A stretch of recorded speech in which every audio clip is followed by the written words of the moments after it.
3 शहर तो फांसी। संगीन गुनाह की हर हकीकत से हम कराएंगे आपको बाखबर, लेकिन सबसे पहले हम आपको बताते हैं उस कातिल हसीना की करतूत जिसने चलाई तो सिर्फ एक गोली, लेकिन चली गई 3-3 जान, और वो शहर है इंदौर। तारीख 19 जून 2011। इंदौर में ट्रिपल मर्डर की एक वारदात ने सनसनी मचा दी। एक ही परिवार की 3 महिलाओं की हत्या कर दी गई। तीनों की हत्या धारदार हथियार से की गई थी। मरने वालों में 70 साल की रोहिणी फड़के,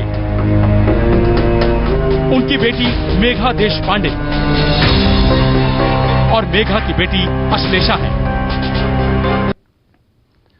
एक ही परिवार की 3 महिलाओं की बेरहम मौत ने पूरे शहर में मचा दिया था कोहराम। कौन है हत्यारा? किसने खेला मौत का यह खौफनाक खेल और क्यों? कोई पुरानी रंजिश या लूटपाट या फिर कोई साजिश? तमाम सवालों ने पुलिस को भी उलझा के रख दिया था।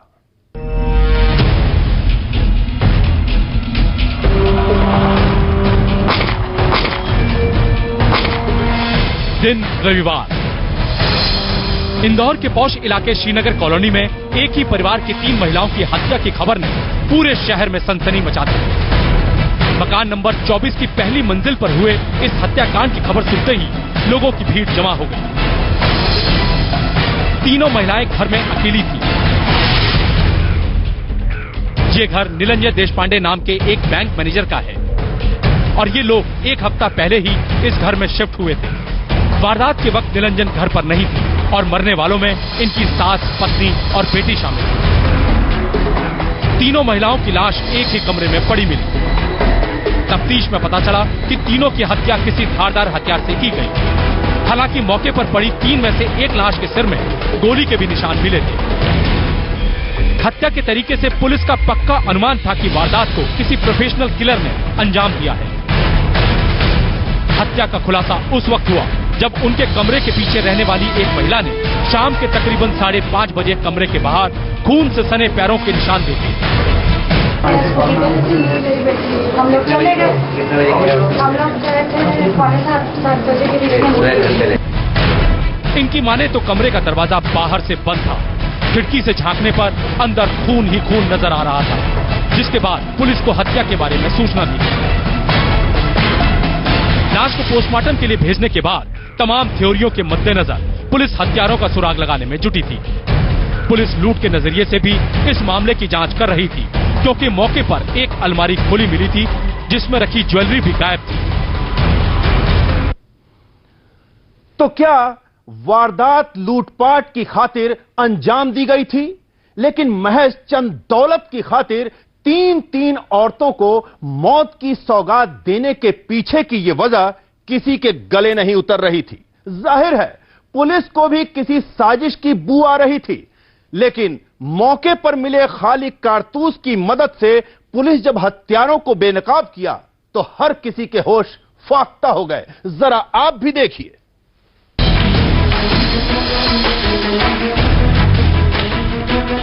इंदौर में हुए ट्रिपल मर्डर की यह वारदात पुलिस के लिए एक बड़ी चुनौती थी। तमाम पहलुओं को खंगाला जा रहा था।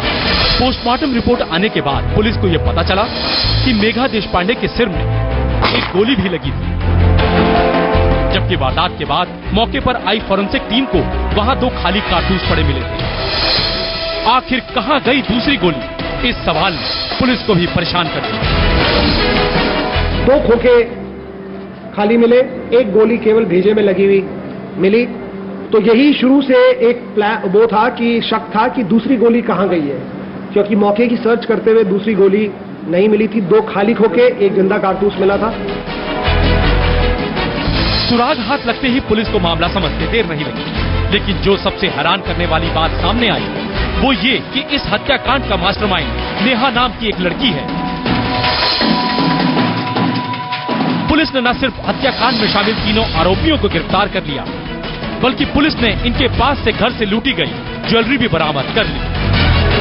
हत्याकांड में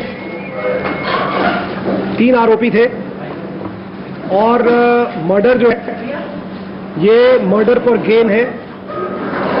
उनके घर से ये इन्होंने एक योजनाबद्ध तरीके से काम किया है। इसमें जो आरोपिया है, जिसने प्लानिंग की है, वो लड़की है। जी हां, नकाब में छिपे यही तीनों लोग उस जघन्य हत्याकांड के आरोपी हैं, जिसमें मास्टरमाइंड नेहा नाम की ये लड़की भी शामिल है। पुलिस के मुताबिक नेहा एक टेलीकॉलर का काम किया करती थी, जबकि इसके दोनों साथियों पर पहले से ही कई मामले दर्ज हैं और इन्हीं तीनों ने मिलकर लूट और हत्या की इस वारदात को अंजाम दिया था। ये लड़की पहले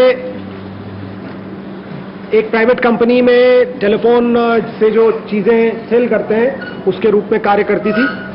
फिर इसके बाद ये एक ब्यूटी पार्लर में काम करने लगी। ये जो लड़का है गोविंदा, ये जेल में 3 महीने रहा है, बंद हुआ है और इसके विरुद्ध एक एक्सीडेंट का केस है, एक 307 का केस है और 151 में ये कुछ दिनों पहले भंवर कुआं में भी बंद हुआ था।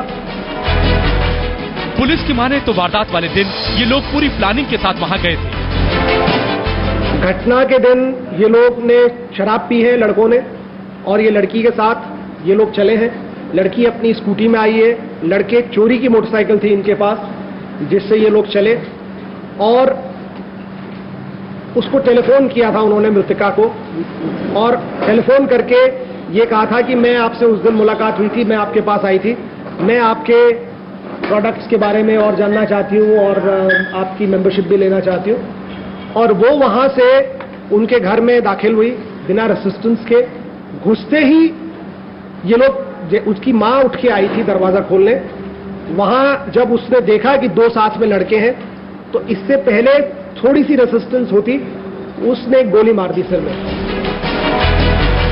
हालांकि इसी दौरान कुछ ऐसा हुआ कि इनकी गोली का शिकार खुद इनका ही एक साथी मनोज भी हो गया, जो कि पुलिस का इन तक पहुंचने का सुराग बना।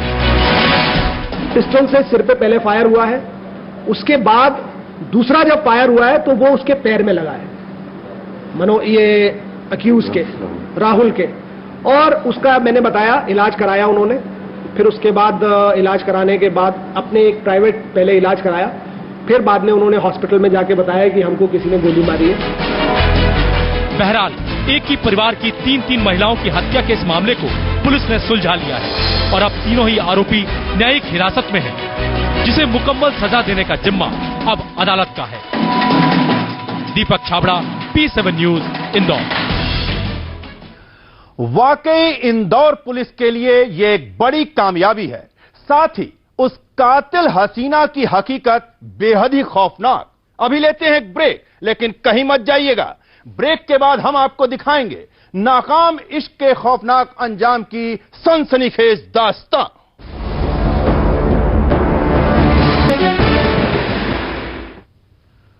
हर मोहब्बत का अंजाम खुशनुमा